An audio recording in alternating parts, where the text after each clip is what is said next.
Est-ce que je peux vous parler? Ce n'est pas parce que nous sommes chrétiens que nous ne devons pas utiliser l'intelligence. En soi, ce qui vous arrive, voici ce qui vous arrive. Vos pères sont les Africains les plus courageux du monde. Ce sont les premiers Africains qui ont arraché d'eux-mêmes leur liberté. On ne leur a pas donné, ils ont arraché. Et l'homme dont vous parlez dans votre histoire, Toussaint Louverture, a tenu tête face à Napoléon Bonaparte, qui était un grand empereur. Il a même vaincu dans une bataille. Et c'était un mauvais signe pour le monde.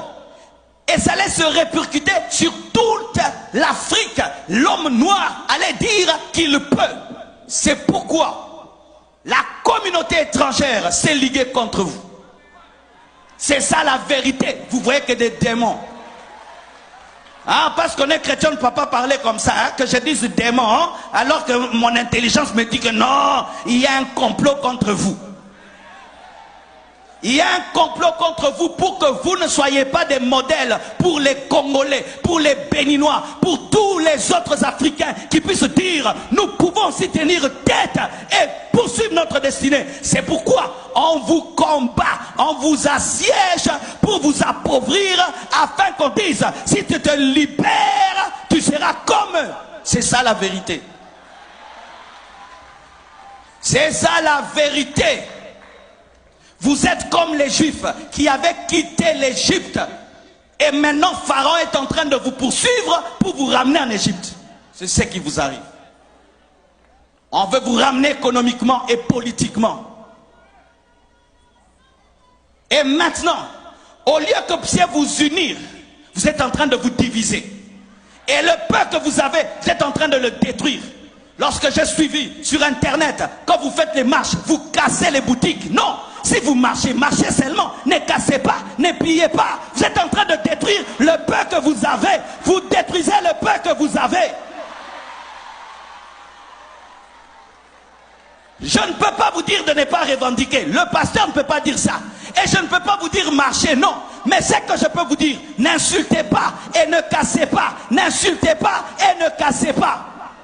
Mais sachez aussi, vous pouvez changer 10 000 présidents. Mais si dans la tête vous ne changez pas, vous aurez les mêmes problèmes. Vous aurez les mêmes problèmes. Changer de président, ça ne fait rien. C'est vous qui devez changer.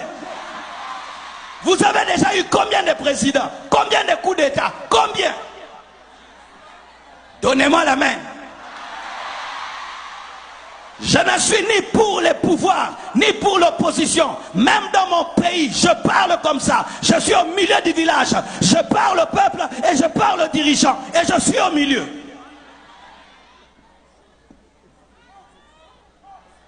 Tu marches, tu viens dans ma boutique, tu me prends tout. Est-ce que ça c'est marcher encore? Tu marches et puis tu brûles ma voiture. Ça c'est encore marcher. Qu'est-ce que moi je t'ai fait? Qu'est-ce que ma voiture t'a fait? Qu'est-ce que ma boutique t'a fait? Ne commettez pas l'erreur que nous on a commis au Congo. Vous savez ce que nous on a fait au Congo? On a marché comme ça et puis on a pillé. On a pillé les plus grandes entreprises. On a pillé la zone industrielle. Et notre économie a reculé fois 100. Et la zone industrielle aujourd'hui est devenue une zone résidentielle. Qui ont détruit nous-mêmes? Et quelle force? On pouvait voir un Congolais qui transporte lui-même un congélateur. Cette force-là que tu as pour piller, tu ne peux pas l'utiliser pour travailler. La force que tu as là pour transporter des congélateurs, tu ne peux pas l'utiliser pour travailler et développer ton pays.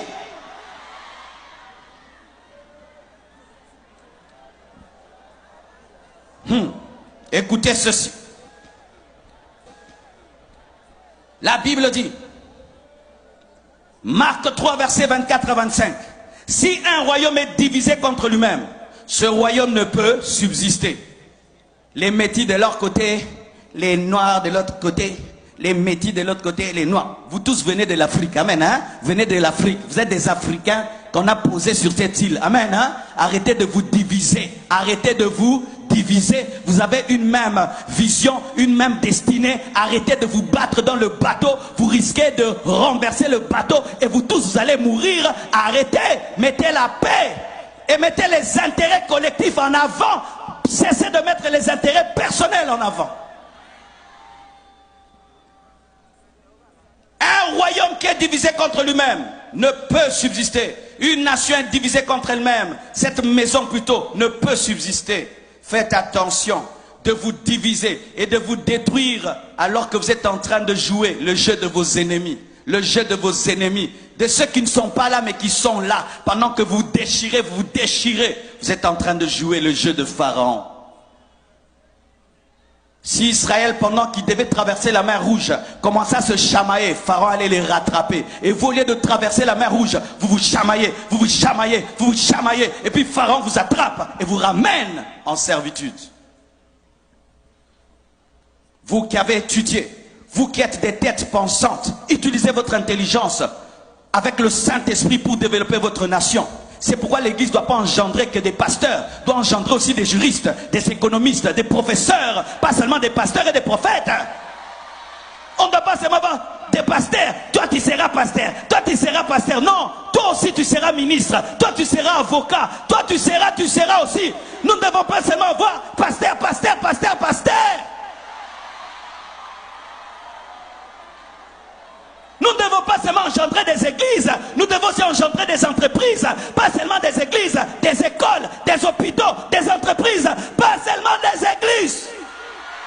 Nous devons avoir des chrétiens qui sont des sénateurs, qui sont des députés.